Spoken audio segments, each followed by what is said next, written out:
안녕하세요. 건강에 관련된 뉴스를 같이 읽어보고 그 진짜 의미를 해부해보는 뉴스 아나토미 시간입니다.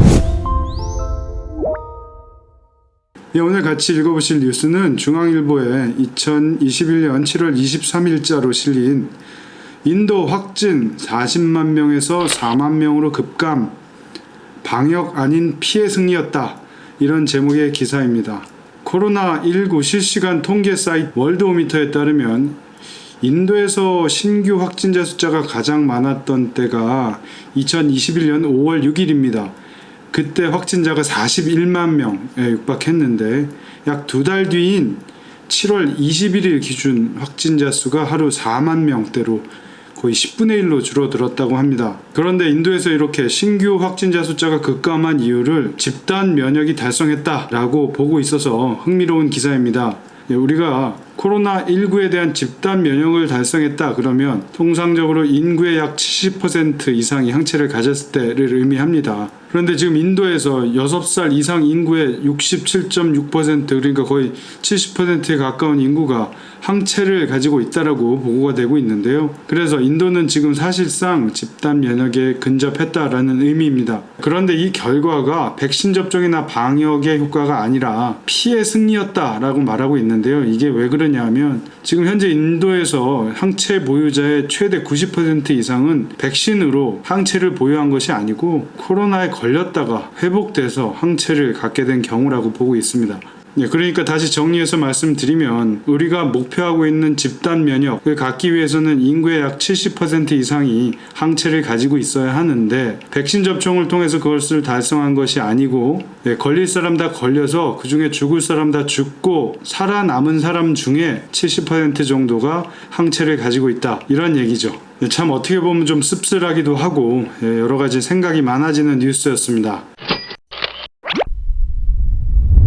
이 뉴스를 통해서 우리나라의 현재 방역 상태를 인도와 한번 비교해서 분석해 보겠습니다. 2021년 7월 27일을 기준으로 해서 현재 대한민국의 코로나19 확진자 수는 약 18만 명에 달합니다. 인도는 3,100만 명에 이르고 있네요. 이에 따라서 코로나19로 인한 사망자는 대한민국은 현재 2,000명 수준에 이르고 있고요. 인도의 경우는 42만 명 정도의 사망자가 발생을 하고 있습니다. 확진자 수 중에 사망자의 비율이 바로 치명률인데요. 대한민국의 코로나19 치명률은 1.1%, 인도는 1.3%. 어라? 이게 뭐죠? 산소가 부족하고 사망자가 급증해서 밤낮 없이 화장을 하느라 언론에서 생지옥이라는 표현까지 쓰고 있는 인도하고 이 시대 최고의 K-방역을 자랑하는 우리나라의 코로나19 치명률이 비슷하다고요? 이렇게 힘들게 마스크 쓰고 휴가철에 놀러도 못 가고 친구도 못 만나고 정부에서 시키는 대로 말 잘 듣고 살고 있는데 이거 뭐 안 그래도 되는 거 아닌가요? 충분히 그렇게 생각하실 수도 있는 결과입니다. 그런데 이 숫자라는 것이 정말 위험하다는 생각이 듭니다. 똑같은 데이터를 가지고도 어떤 의도에 맞춰서 원하는 결론을 끌어낼 수가 있기 때문에 정치나 정책을 펼치는 데 도구가 될 수가 있습니다. 제가 제 채널에서 계속해서 말씀드리지만 코로나 관련해서 백신 접종에 대한 정보를 전해드리다 보니까 성교수 문빠냐 그쪽 아니냐 뭐 이렇게 정치적으로 댓글을 달아주시는 분들이 계십니다. 그런데 저도 우리나라의 거의 대부분의 의사분들처럼 의사로서는 이번 정권의 방역에 불만이 정말로 많습니다. 그렇지만 저는 건강과 교육에 있어서만큼은 절대로 정치가 개입돼서는 안 된다 이렇게 생각을 하기 때문에 제 채널은 정치 청정을 선언했습니다. 코로나 시대에 건강 이슈를 정치적으로 해석하는 경우가 너무 많기 때문에 그런 의도나 과장 없이 객관적인 정보와 팩트만을 전달드리려고 합니다. 그러니까 이 영상 봐주시는 분들께서는 오해 없이 여러분께 도움이 되는 정보만 뽑아 가시면 되겠습니다. 자, 우리나라와 인도의 코로나 치명률이 거의 비슷한데 이게 무슨 뜻인지 객관적으로 다시 살펴보겠습니다.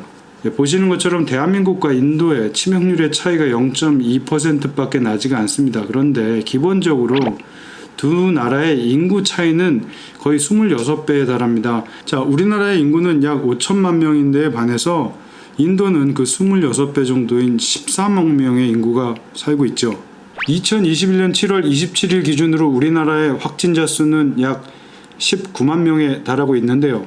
인구 대비로 환산을 해보면 28만 명의 26배는 약 490만 명 정도가 확진자가 나와야 되는데 인도의 실제 확진자 수는 3,100만 명에 이르고 있습니다. 이렇게 숫자만 가지고 보면 어느 나라가 더 많은지 적은지를 확실하게 볼 수가 없죠. 그래서 항상 이런 비교를 할 때는 동일한 기준으로 맞춰서 비교를 해야 됩니다. 그래서 쓸 수 있는 방법이 인구 100만 명당 몇 명의 확진자가 나왔느냐라는 기준을 정해서 보면 비교가 잘 되겠죠.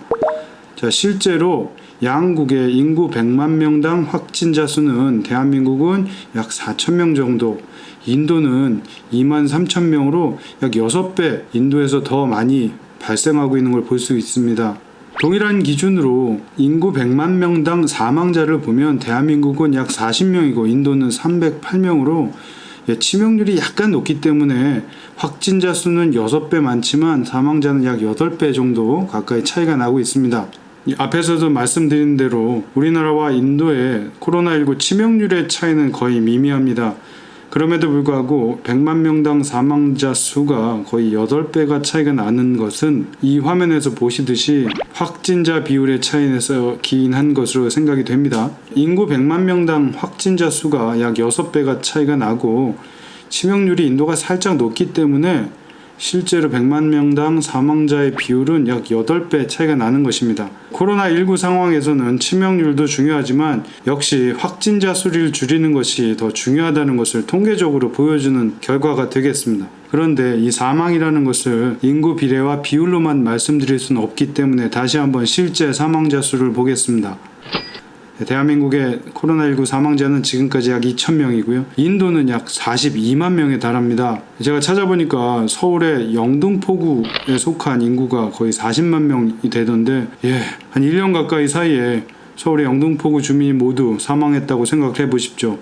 정말로 어마어마한 숫자입니다. 그런데 최근에 서울에 대해서 퇴임하신 어떤 교수님 중심으로 참 어처구니 없는 주장도 하시고 백신이 필요 없다 이런 주장을 하시고 계시고 있습니다. 이분들 말씀에 의하면 매년 독감으로 2천여 명이 죽고 있고 코로나 치명률이 낮기 때문에 가만히 있어도 되는데 의료계가 호들갑을 떨고 있다 이렇게 주장을 하고 계십니다. 맞습니다. 독감 연간 사망자 약 2천여 명, 코로나19로 지금까지 사망하신 분 2천여 명, 비슷하죠. 그런데 독감 사망자 통계는 확산 방지 활동 이런 게 전혀 없던 시기의 통계죠. 그분들이 주장하시는 대로 우리가 방역 활동 같은 거 전혀 없이 인도처럼 있는 그대로 진행되었다고 가정을 하고 현재의 사망자 수를 추정해 보면 약 16,000여 명이 사망하셨을 것으로 추산이 됩니다. 독감과 비교를 하려면 2,000대 2,000이 아니고 보시는 것처럼 독감 사망자 2,000대 코로나 사망자 16,000을 비교해야 합니다. 그분이 면역학을 언제 공부하셨는지는 모르겠지만 치명률은요, 감염, 재생산 이런 관련 이론의 항목에도 없습니다. 코로나19의 치명률이 독감보다 오히려 낮다고 가정을 하더라도 코로나19의 감염, 재생산 지수가 높기 때문에 다시 말해서 전파력이 강하면 보시는 것처럼 상상을 초월하는 사망자가 나올 수가 있습니다. 자, 그래서 정리해보면 대한민국에서 코로나19로 사망하신 분들은 약 2천여 명에 가깝고요. 우리가 방역 활동 전혀 없이 인도와 같은 상황에 놓여 있었다라고 가정을 할 경우 추정되는 사망자 수는 약 16,000여 명입니다. 그렇다면 우리가 인도가 아니라서 대한민국이었기 때문에 약 14,000여 명의 생명을 구해냈다 이렇게 볼 수도 있겠죠. 그러면 이 결과는 어떻게 나온 것이냐?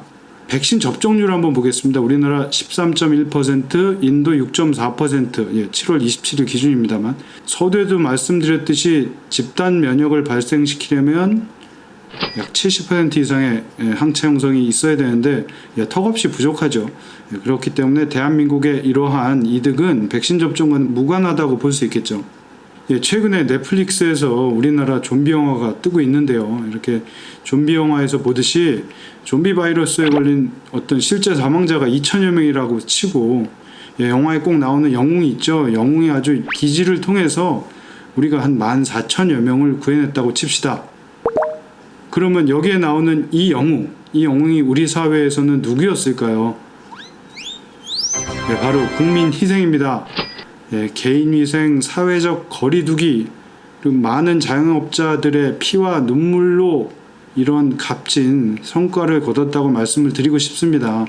계속 말씀드립니다만 제가 정부를 홍보하고 전혀 그런 의도는 없습니다. 제가 드리고 싶은 말씀은 지금 우리 국민들이 너무 고생하시고 희생하시고 계시는데 과연 내가 이게 무슨 의미가 있느냐, 이런 의구심을 품으실 만한 충분한 이유가 있기 때문에 제가 우리 국민들께서 하신 일이 얼마나 대단한 일인지를 좀 말씀드리고 응원을 드리고 싶을 뿐입니다. 여러분들의 희생으로 14,000명을 구해내신 겁니다.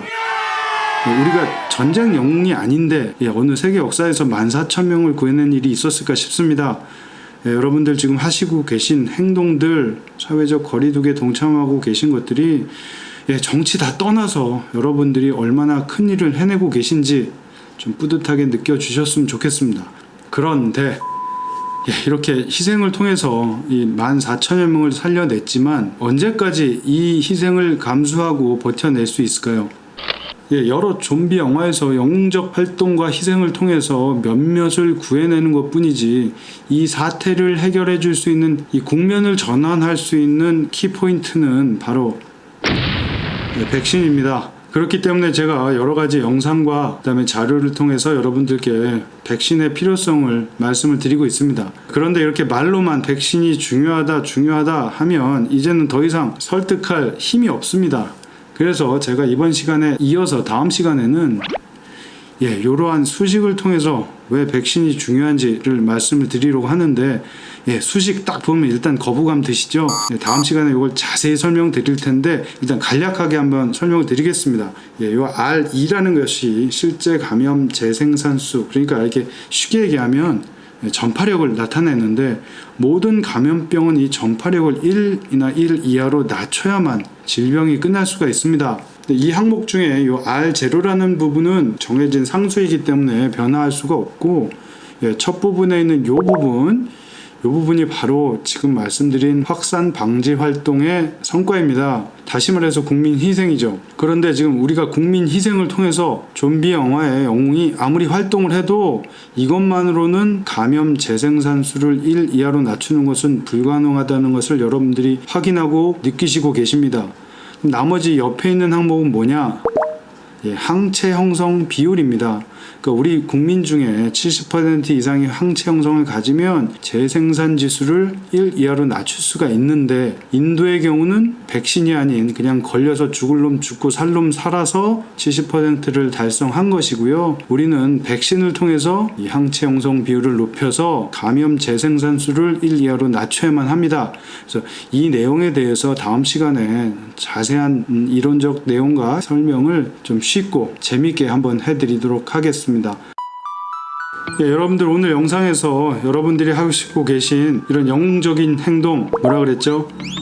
여러분들의 희생을 통해서 지난 1년간 14,000명의 소중한 생명을 살려내셨다, 이 말씀을 정말 드리고 싶고 정치적으로도 전혀 없이 그냥 여러분들이 하시고 계신 일이 얼마나 중요한지 말씀드리고 싶었고요. 이 사태를 해결할 수 있는 백신의 중요성에 대해서 다음 시간에 다시 한번 말씀드리기로 하겠습니다. 여러분들 그래도 행복하십시오.